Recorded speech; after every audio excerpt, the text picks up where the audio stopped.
Good afternoon, everyone. Thank you for joining us for today's online talk, which will be starting shortly. So for those of you who are here early, thank you so much for waiting patiently. While waiting, we would like to share with you a short video from the firm. I founded the firm in September 1985 with the vision of seeking truth and justice for our clients and not just winning their cases. Over the years, the team has achieved many significant milestones. We are today recognized by the Legal 500, Asia Law Profiles, and Asian Legal Business as a recommended firm in various practice areas. While we have embraced technology to make our services efficient and responsive, we continue to grow on the bedrock of meticulous preparation and hard work, for which there is really no substitute. As legal practice becomes increasingly international, we keep ourselves ahead of the curve with our relationships with lawyers from around the world. Our firm is a founding member of the Legal Lawyers, a growing international network of law firms in 20 Asian and European countries. We believe in partnering with our clients to protect and grow their business. We achieve this by holding firm to our values of integrity and justice, while giving our best to deliver effective and efficient solutions. Instead of just legal services, we focus on developing great working relationships based on understanding and respect. We regularly advise foreign clients, including many Chinese investors, and have a ready appreciation for different ways of doing business. In corporate matters, we offer relevant and commercial solutions, often raising issues that clients may or may not have realized before. In negotiations, we believe in facilitating win-win outcomes.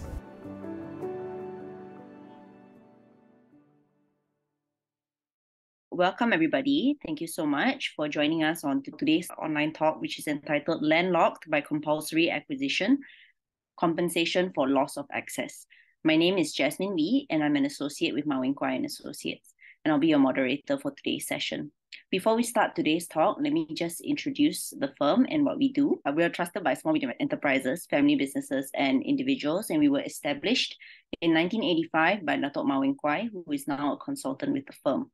So we're a medium-sized law firm with 30 lawyers and 23 support staff. These are the services that we offer. We are a full-service law firm, and we have a corporate department, a dispute resolution department, an employment department, as well as individuals and families department. And these are our practice groups. This is the Asian China desk, construction, foreign direct investment, real estate, as well as sports and esports. So today's talk is part of our MWK online talk series. By way of background, we have been organizing monthly lunch talks at our office since 2013, and some of which were broadcasted live. But with the COVID-19 MCO, we have moved online in order to continue with our objective of sharing knowledge, raising awareness, and encouraging networking for clients, potential clients, and in-house counsel.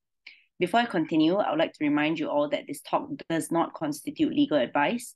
And in the event that you require specific legal advice to your matter, please contact us for a complimentary legal consultation.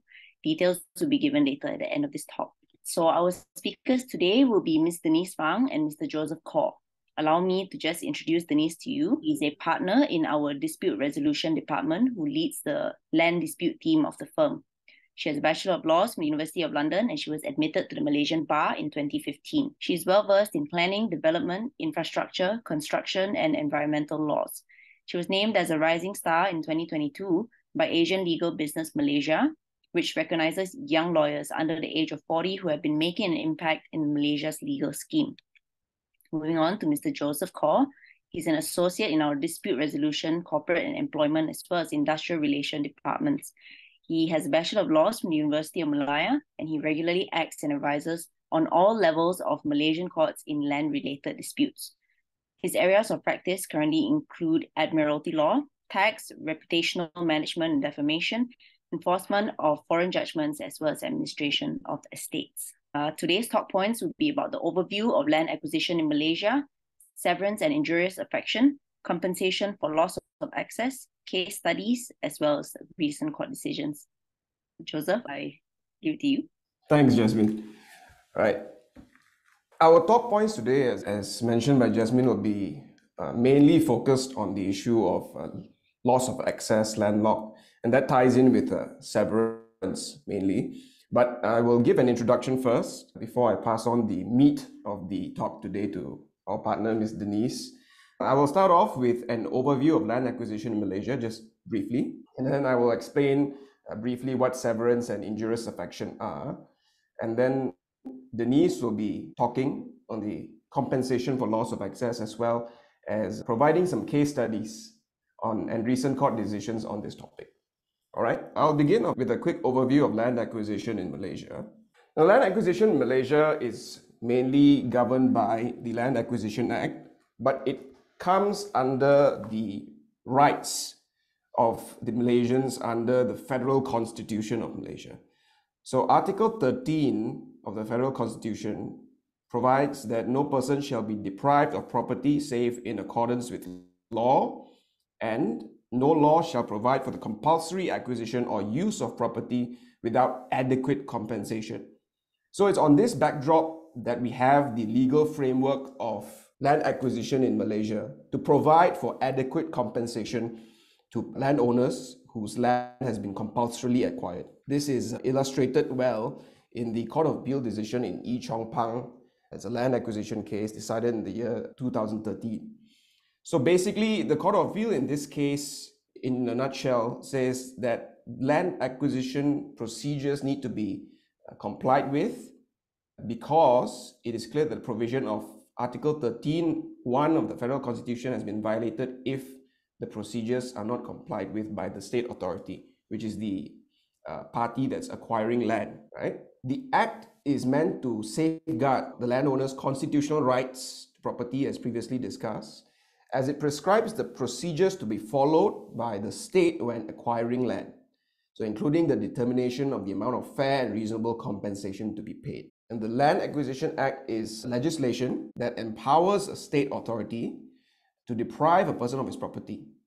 As such, the court held that the provisions of the Act must be strictly interpreted in favor of the person who is to be deprived of his property, which is the landowners, so as to give meaning to the constitutional protection of a person's right to his property. Now, coming to the Land Acquisition Act 1960, the Land Acquisition Act, the legal framework rather for land acquisition in Malaysia is covered mainly by the Land Acquisition Act. Section 3 of the Land Acquisition Act gives us an insight of to what this acquisition is.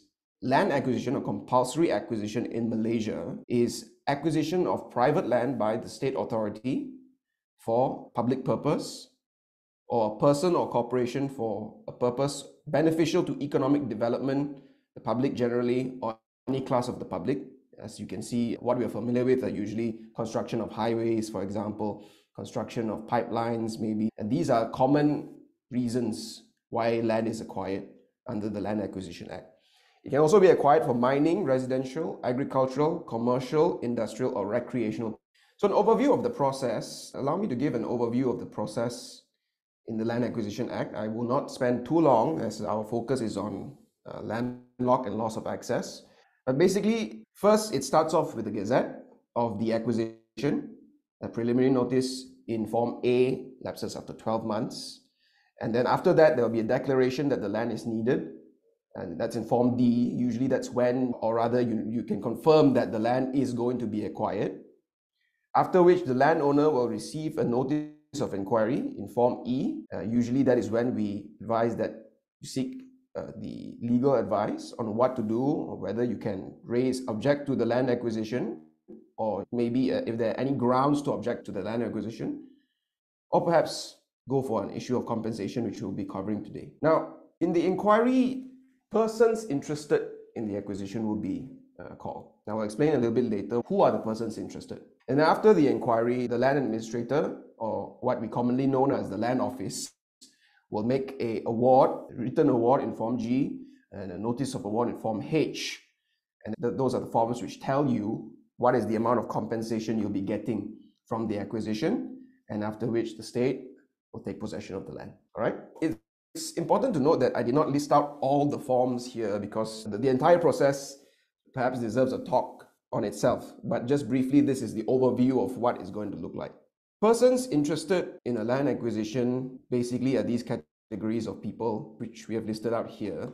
Landowners are persons interested. Chargee, or what we commonly known as your financiers, are people interested because the land that you own is charged or mortgaged to the financier. In this case, most of the time it's the banks.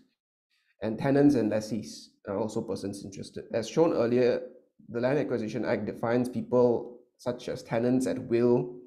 They're not interested persons. So tenants at will are people who, after the expiry of the tenancy, they just go on a month-to-month basis most of the time and paying rent. Persons can be evicted are also persons interested. For example, trespassers or squatters, right? Of course, there are some exceptions, and we won't go into that in detail today. As mentioned earlier, upon receipt of a Form E, if you are a landowner, we would say that it's best to consult a lawyer to consider whether you want to challenge the decision to acquire or not, and whether there are any grounds for such a challenge. And also, it's very important to engage a land valuer, as I will explain a bit later, why engaging a land valuer is very important to prepare a valuation report, because this valuation report is what is going to influence the amount of compensation that you're going to get, and also the valuation report, whatever is stated in the valuation report, that is the maximum amount that you'll be able to claim if you decide to file land reference proceedings in the High Court after you get the award.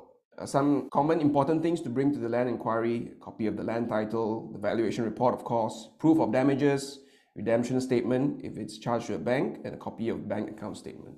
So what are the remedies available to landowners if your land is going to be acquired? Generally, there are two. First of all, it's in a land reference. Secondly, it's in a judicial review. So the difference between a land reference and judicial review is, in land reference proceedings, generally the court will hear matters on compensation only. So in land reference proceedings, what you're saying is that I accept the acquisition, but I'm not satisfied with the amount that is awarded to me by the land administrator. So in such cases, you appeal the High Court by way of a Form N. You place a deposit of 3,000 ringgit to the land office, and then the matter will be referred to the High Court. I'll explain a bit more in a bit more detail later on land reference proceedings. So the matter will be referred to the High Court, and the Form N has to be filed within 6 weeks from the date of the land administrator's award. So it's important to note that it's not necessarily when the Form G or Form H is issued. Sometimes, from our experience, the land office may issue a Form G or Form H a bit later and then backdate it. So that can cause issues because the timeline of 6 weeks is prescribed in the Land Acquisition Act. So it's important to note during the inquiry, when the land administrator says, okay, my award is going to be today, my award is going to be on such and such a date. So 6 weeks from that date, you have to file your Form N. Of course, there are procedures for extensions of time, but it is best not to resort to that. On the other hand, there's judicial review. Under judicial review, what we are challenging is the acquisition itself. So instead of saying I accept the acquisition and I'm not satisfied with the compensation, basically in judicial review, what I'm saying is that I'm not satisfied with the acquisition at all, or you shouldn't acquire my land. So that is to challenge the acquisition itself. The timeline to do that is within 3 months from the date on which the grounds first arose, or to put it in simpler terms, generally, case law has shown that, most of the case law has shown that it is calculated from the date of Form E or Form D. So it is important to proceed quickly to get legal advice on whether or not you want to challenge the acquisition itself and whether or not there are sufficient grounds to challenge that. So since this talk is about compensation for loss of access, severance, we'll focus more on land reference proceedings because that is the subject of land reference proceedings and not judicial review most of the time. As I mentioned earlier, it begins with the submission of Form N to the land administrator, and the usual grounds of objection include the measurement of the land, the amount of compensation, the person to whom it's payable, the apportionment of the compensation. This comes into play when there are several proprietors or several owners to one plot of land or one piece of property. That is when the apportionment of the compensation may come into play, or where perhaps there are other interested persons that are residing in the property or the land. Documents to be filed at the High Court. I won't go too much into this. Basically, it's, the Form N will be filed with the land administrator. We'll then file a Form O, and then once you get notification of the court proceedings being open, put in a notice of appointment of solicitors, the valuation report, as we mentioned earlier. This valuation report actually carries through from the land inquiry to the High Court land reference proceedings. So that's the main valuation report. After which the government will also file their valuation report and parties can file rebuttal reports.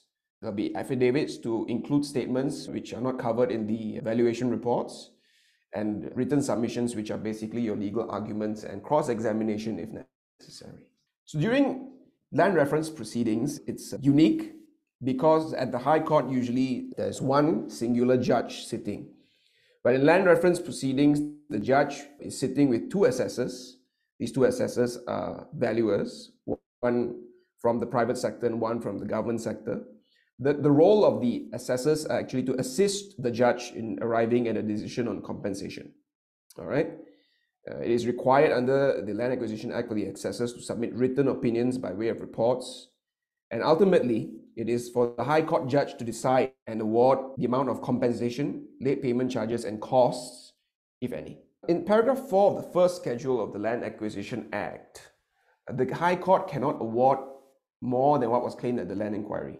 That's why I mentioned earlier, it is important that the valuer puts in the valuation report during the land inquiry itself the amount of compensation that the landowner is claiming, because the High Court will not be able to award more than what was claimed at the land inquiry itself. Whatever you claim at the land inquiry is the maximum amount you can claim at the High Court, if you're dissatisfied with the land administrator's award, that is. The High Court cannot award more than what the land administrator awarded if the person failed to claim it at the land inquiry. All right. In the case of Severance, it's a very landmark decision which touches on constitutional issues. But the main points that we can take from it and what all the landowners would want to know is that, firstly, if you're dissatisfied with the decision of the High Court in land reference proceedings, you cannot appeal against the amount of compensation itself. So if it's matters of pure valuation, then it's not appealable to the Court of Appeal. All right, and so it cannot go up anymore. But if there are questions of law, for example, questions relating to the interpretation of the Land Acquisition Act and such matters, then it can be appealable. But on matters of pure valuation, it is not appealable. Let's come to the main substance or the main topic of our talk this afternoon on the basis of compensation. The basis of compensation is set out extensively in the first schedule of the Land Acquisition Act.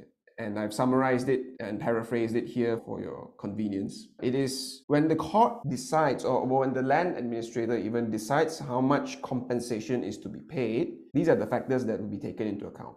Market value, increase in the value of other land post-acquisition from the use to which the land acquired will be put. Severance, which we'll be mainly touching on this afternoon. Injurious affection, I'll explain a little bit what that is later.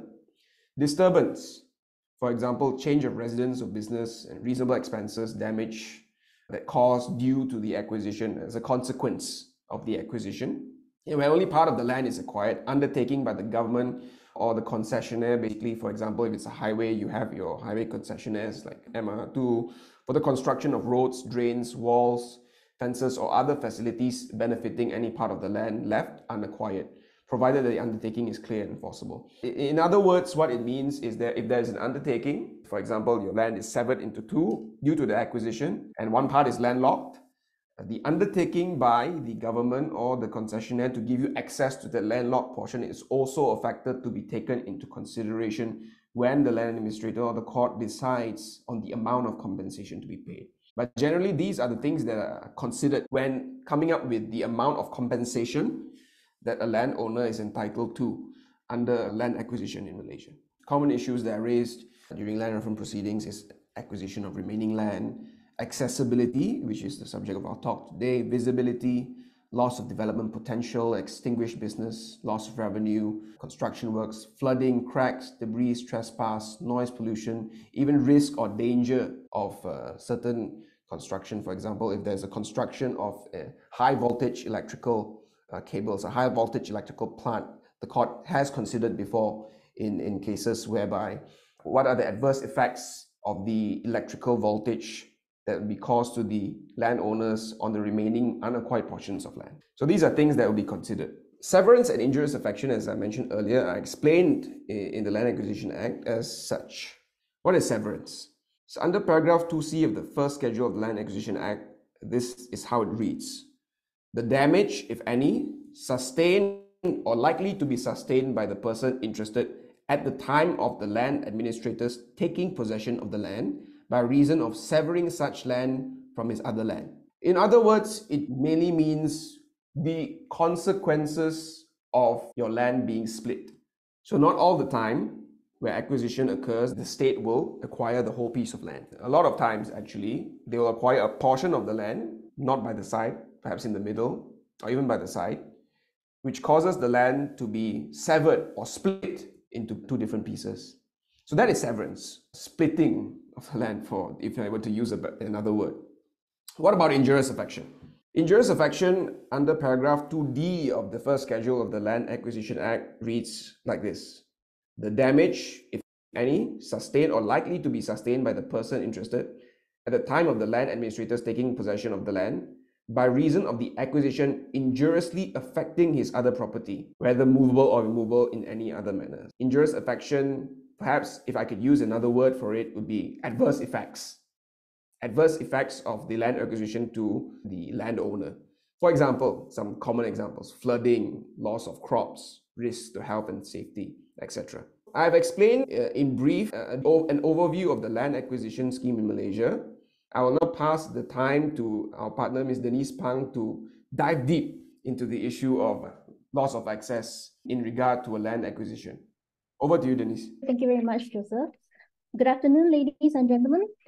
Thank you for joining us this afternoon. I especially appreciate it because this session was already postponed, I think, twice due to unforeseen circumstances. But thank you very much for still sticking with us today. So now I'll be focusing on the issue of loss of access. So before we talk about loss of access, so let's just examine what is access.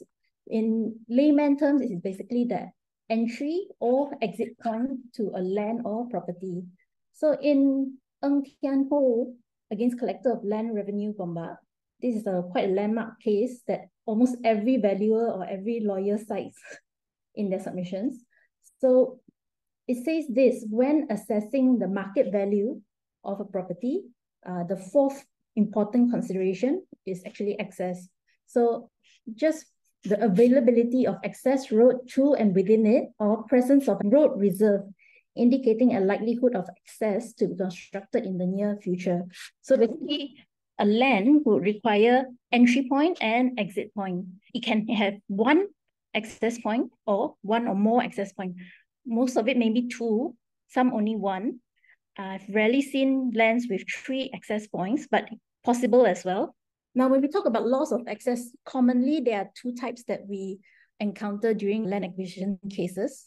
So there's loss of primary and direct access, but there is a secondary or inferior access still available, which means, for example, the acquisition would acquire the front portion of your property, leaving you only with the backdoor access. So if, let's say, for example, your property is fronting the main road and there was a lane that comes in and goes out leads to the main road. So when that part of the property is acquired, you only be left with a backdoor, so to speak, access. So that is the first type. And the second type is total loss of access, which is what we commonly call landlocked. Landlocked properties would not have any access at all after the access is acquired by the acquisition. So there are also 2 types. One is physical access. For example, if your property is acquired for construction of a railway track, so it totally cuts off the access. There is no possible way for you to cross over or regain access to the initial point. So you need to look for another entry point for your land. So that's physical access. The second one is legal access, which means actually there are cases where we've dealt with where the land was acquired for elevated highways or maybe elevated railway tracks. So these elevated railway tracks are constructed on piers. So hence there's still some space in between the piers for you to egress. So basically for you to enter and exit. So there are 2 types of access, but nonetheless, when we talk about landlocked, basically you also need the legal right to be able to cross over under such elevated tracks as well. So even though physically you can still go under the elevated piers or elevated highway, but technically you are actually legally landlocked because by going under the tracks, you are actually trespassing on land that is not yours to gain access to your own land. So unless the government or the agency grants you an undertaking or a right of way, unless they do that, you will not be considered as trespassing. But if they don't, then your land will be considered legally landlocked. So in Club Renang Pulau Pinang against Pentadbir Tanah Daerah Timur Laut Pulau Pinang, the definition of landlocked is this. So we adopt Black Law Dictionary's meaning of landlocked. It means surrounded by land with no way to get in or out except by crossing the land of another. So that's the legal meaning of landlocked. If this happens to you as the landowner, one of the remedies that you have is an application for right of way. And there are two types of right of way. There's one, the land administrator's right of way under section 388 of the National Land Code, where the land administrator grants you a right to pass through the acquired portion, or there is also a private right of way. So the land administrator's right of way is also known as the public right of way, which means the land administrator can grant the public access through that ingress and egress as well. So that's a public right of way where public can use the access as well to restore the access to the land. Whereas private right of way is more restrictive. It's only for the landowners or authorized personnel only. So generally the public can't use a private right of way. But nonetheless, in the event your land is landlocked, you can apply for a right of way in order to create another access point to your land. So where cases decision has resulted in landlocked, there are a few cases we have dealt with and the court has looked into and we'll be examining them. So the first case that we have to highlight is Tan Bok Yin against Pentadbir Tanah Gombak. So in this case, our client's land was actually acquired for the MR2. Almost half of the front portion of the land was acquired, leaving the second half or the remaining half with only back-end inferior access. Our client claimed, among others, for injurious of action as a result of the severance and acquisition. So this is what the High Court had to say about our client's claim. After the acquisition, there was no longer any direct access from Jalan Hulu Klang onto the land, and the shape of the remaining land is rather odd, which makes it less conducive for development. So Justice Fazil Alam, who is now a Court of Appeal judge, and the assessors assess injurious of action at 15% diminution in value of the remaining land. So even though our client still had a second inferior access, you can still claim for loss of access of your main access point. And in this case, we can see that the court has assessed it at 15%. Now, we move on to a second case, which is also quite similar. Sunrise Green Senja Berhad against Pentadbir Tanah dan Galian Wilayah Persekutuan Kuala Lumpur. So this is a fairly even more recent case where the landowner's land was acquired for the SPE highway. This is also land located in Kuala Lumpur. And the landowners, however, claimed that there was a total loss of access. The land is totally landlocked, and hence they claim for 100% diminution in value for injurious of action. However, this is what the High Court Justice Judicial Commissioner Kwee Chiu Soon held. They awarded injurious of action at 15% diminution in value only because they held that there was actually an inferior access through another land, which was also adjoining to the acquired land. And this land was owned actually by the same landowners. So it can't be said that this land that has been acquired is actually landlocked. They still have somewhat an access from the back. But nonetheless, 15% was what the assessors awarded, and the judge agreed as well. So although in land acquisition, assessment is not really a fixed amount, but we do see some trend amongst the assessors, sometimes the court assessors and the judges in dealing with certain issues. And for this case, loss of access nowadays, it would be around the range of 10 to 20, and 15 seems to be quite a sweet spot. So the next case is Northern Green Ventures Senja Berhad against Pentadbir Tanah Hulu Langat. This is also one of our clients' case. And I can show you the plans for this land as well. My client was the owner of lot 899. So this is the land that was acquired. Our client's land is shaded in red. And the strip of black across that land was the acquired portion. And this land was acquired for laying of water pipes for the Air Langat project. So as you can see, our client's land was severed into two portions, plot A and plot B. And we were claiming for compensation for the severance of plot A, which rendered plot A completely landlocked. So if you remember the definition that was given earlier, plot A has no access other than through lands of others. So to the left of the land, to the left of plot A, there's another land. To the right, another land. And of course, at the bottom of it, it's the acquired portion. So there was no way across. Though our client forwarded two proposals, one was to build roads to connect both plots of land, because access could be gained via plot B.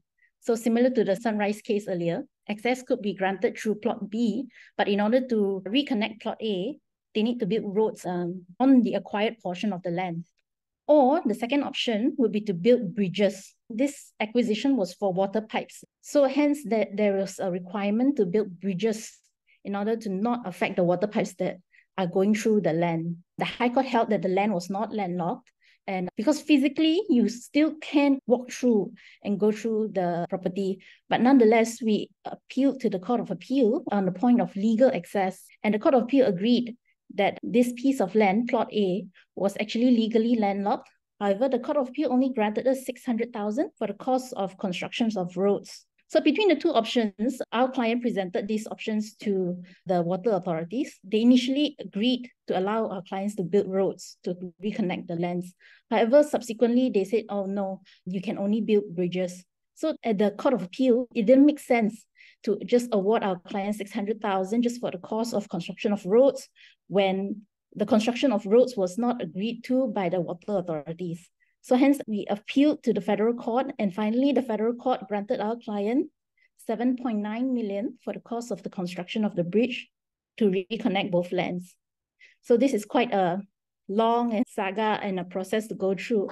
But nonetheless, I'm glad that justice prevailed in the end. This is the fourth case study, Asiatic Development Berhad against Pentadbir Tanah Daerah Johor Bahru, where the High Court awarded cost of restoration of access. Again, similarly to Northern Green Ventures, our case earlier, court seemed to be quite willing to grant restorative costs. But of course, your cost for restoration of access must be well supported by documentary evidence. In this case, the High Court awarded 26 million for the construction of underground tunnels or culverts. And the restoration cost was awarded because it was lower than compensation for severance of the large remaining land. So the court was more willing to grant 26 million for construction of underground tunnels rather than awarding injurious affection or severance based on a percentage, the diminution in value for the remaining land, because the remaining lands are too big. And even if you grant 1 or 2%, the sum will come up to quite a large sum. And this is what happened in our fifth case study, Lembaga Lebuh Malaysia against Sime Darby Plantation, Berhad and others. Also a very recent case, as you can see, the High Court awarded 2.5%, which amounted to 13 million for severance, despite this LLM or the highway concessionaires undertaking to build overpasses and underpasses to reconnect lands.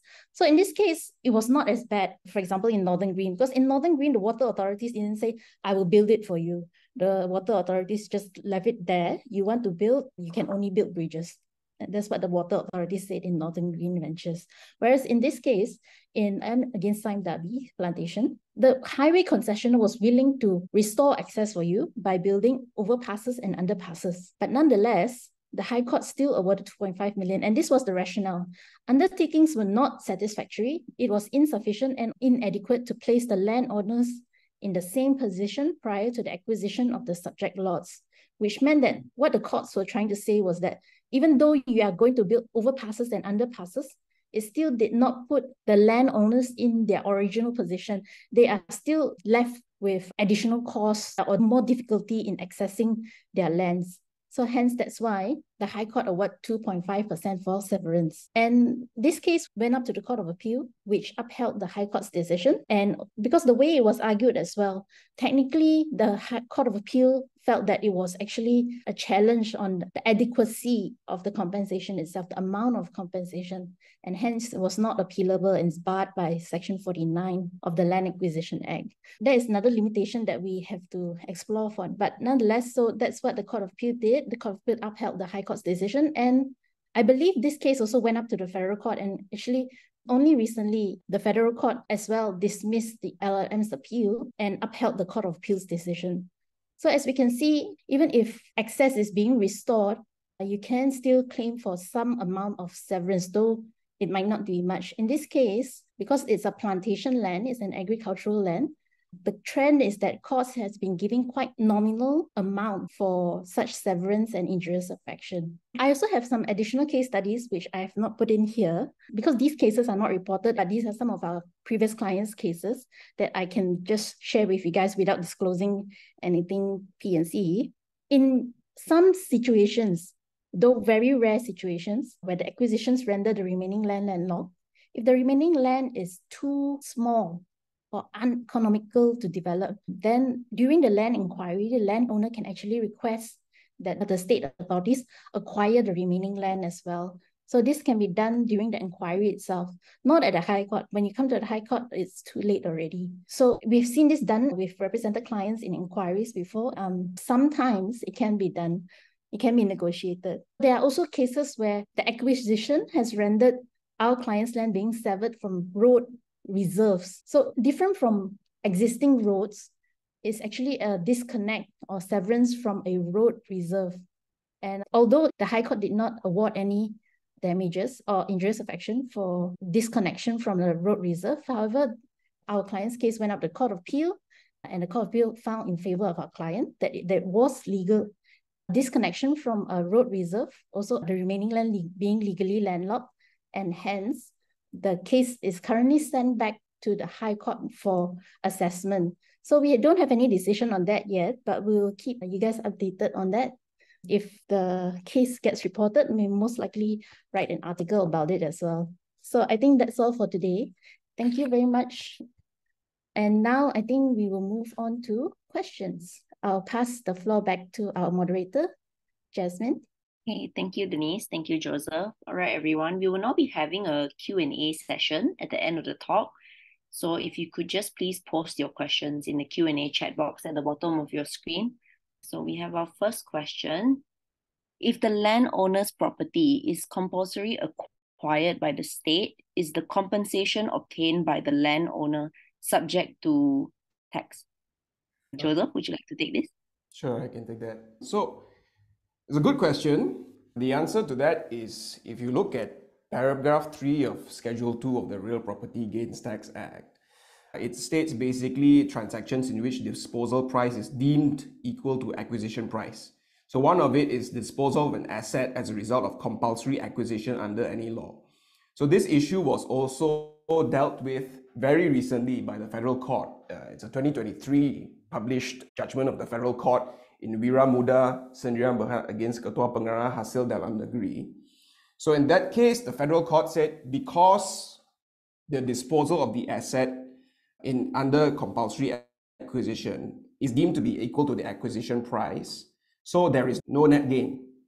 And if there is no net gain, then it shouldn't be subject to Real Property Gains Tax, RPGT. It is also interesting to note that mainly this case that I just mentioned by the Federal Court dealt with also income tax as in addition to Real Property Gains Tax. And on that issue as well, the Federal Court said that no, income tax should not be chargeable to compensation received under land acquisition because then it will violate Article 13 of the Federal Constitution for adequate compensation because it reduces the amount of compensation that the landowner has received. So if you're interested, you can have a look at the case. I'll just say it again. It's Wira Muda, Malaysia, in brackets, M. Sendirian Berhad against Ketua Pengarah Hasil Dalam Negeri. It is reported in 2023 for MLJ 753. Yep, so I hope that answers your question. Moving on to our second question. Is the caveator or liquidator also the interested persons? So the short answer to this question is yes. Caveators and liquidators are interested persons. So I will assume that this land is owned by a company, and when the company is wound up, then the liquidator steps in. So then the liquidator steps into the shoes of the landowner. So yes, the landowner would be an interested person. Caveators, we had a case where caveators were also caught during the land inquiry, and they were like, oh, 30 over caveators. So yes, very crowded room. Besides that, just FYI or for your information, if the land is being charged to a bank, the banks are also interested persons. So the tenant is also an interested person. Although the tenant cannot enter a caveat on the land, However, interested persons is defined as someone who has an interest regardless of whether it's registrable or non-registrable. So these persons can appear during the inquiry and claim for whatever claims that they want to claim. For example, tenants can claim for relocation costs or renovation costs that was expended for for example, their businesses or their residents. So I hope that answers your question. The follow-up to that question, what if the persons are interested but they cannot be traced? They cannot be traced. The land administrator would usually serve Form E, what they call a notice in Form E and also Form F to persons interested. Under the Land Acquisition Act, I believe it has to be served by registered post and also leaving a copy. So in that, if the interested person doesn't turn up, then I'm so sorry. I don't think the land administrator will award that person anything. What methods are commonly used to calculate compensation for severance and injurious affection? Are there any specific formulas or guidelines used to determine compensation in these cases? I think I can take this question as well. So this is actually more of a valuation question. Normally what the valuers use the comparison method. So basically they take, when assessing the market value of injurious affection suffered by a land, they look at surrounding comparables, basically surrounding land transactions nearby in the vicinity of the land, the acquired land, and then they compare the values. That's for market value. But for severance and injurious affection, I guess not really that much of a benchmark. It really depends on also the valuer's experience. Like I said previously, there is no magic formula or calculation in determining severance and injurious affection. But there are, based on case law, what we've seen previously, that there was higher compensation awarded as well. The benchmark used to be around the awards for severance and injurious affection could usually go up to about 30%. I think 70% was the highest that I've seen. But nowadays, quite commonly, the courts are quite reserved and they would go around maybe from nominal, such as 1%. There was even a case that awarded 1%, and this was just early this month. This is especially common for agricultural and estate plantation lands. So it could range from 1% up to about 15-20% nowadays. So based on case law, that's what we can see. Unfortunately, there are no specific formulas or guidelines used. It depends on the valuer that you choose to represent you in the inquiry and the court proceedings. Okay, thanks for that, Denise.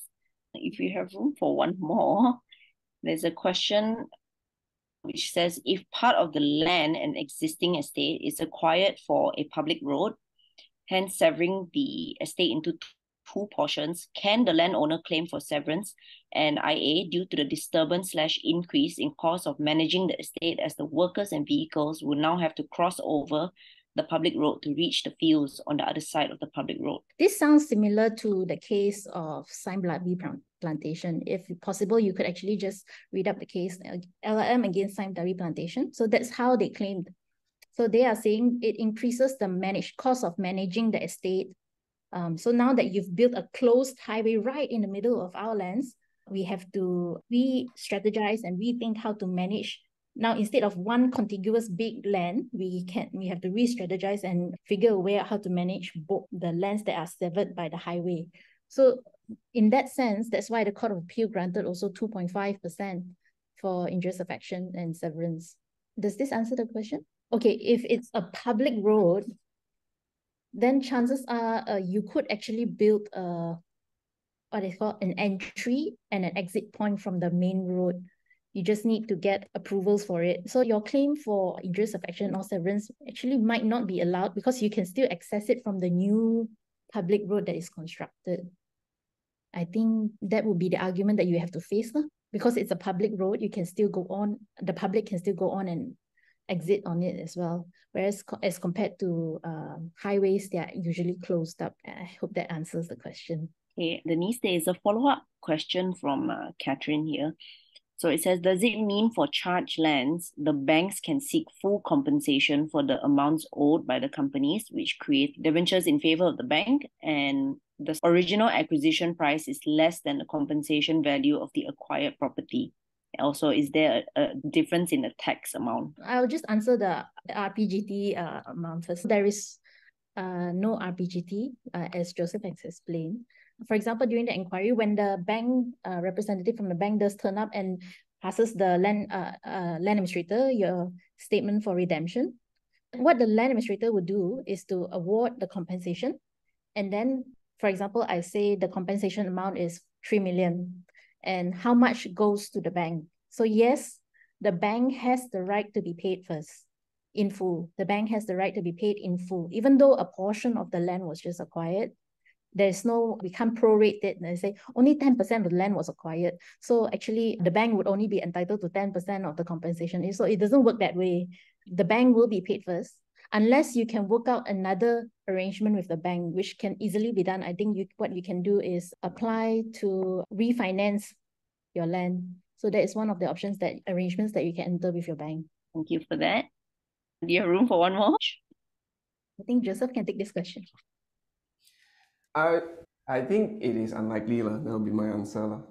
Most of the times in land acquisition proceedings, the judge, from what we see, usually tend to meet in the middle. Most of the times the judge might either stick with the land administrator's award, or the judge will award a slightly higher amount. Denise, do you have anything to add on that?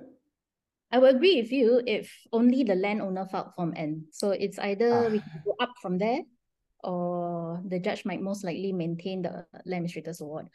But if the acquiring agent, let's say LLM in the previous cases, LLM, or even the water authorities, or whoever the land was being acquired for, if they file Form N to say that, look, the land administrator has awarded you too much compensation, so then the judge will be balancing between two claims, one for higher and one for lower compensation. And in those cases, I think, depending on the arguments, the land administrator's award could actually go down. But of course, before that happens, you better hire competent valuers and lawyers to assess your case, and we are competent lawyers. But really, if you have any land acquisition matters, that we would be happy to look into the matter with you. We have a free 30-minute consultation, and I believe that you can make full use of. I think that's all. All right. That will be our questions for today. So just before we end, I'd just like to thank Denise and Joseph for their insight. And before we conclude, I also have a few announcements to make. So we have an upcoming talk, and it is called Success Adjudication, How to Recover an Adjudicated Sum. It will be held on the 20th of September 2023, which is a Wednesday. You can also just scan the QR code at the bottom of the screen to sign up for our online talks. And secondly, we would really appreciate if you could fill our feedback form and tell us what you thought of our talk.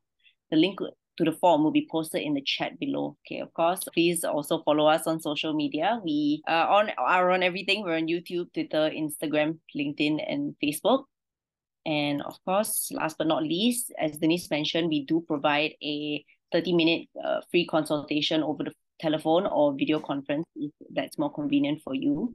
That's all for today. Please fill in the form on our website, and the link will also be posted in the chat box below, or you can just scan the QR code at the bottom. So to our guests, we would like to thank you so much for joining us. We hope that you found today's session informative and useful. Thank you, everybody. We'll see you at our next talk.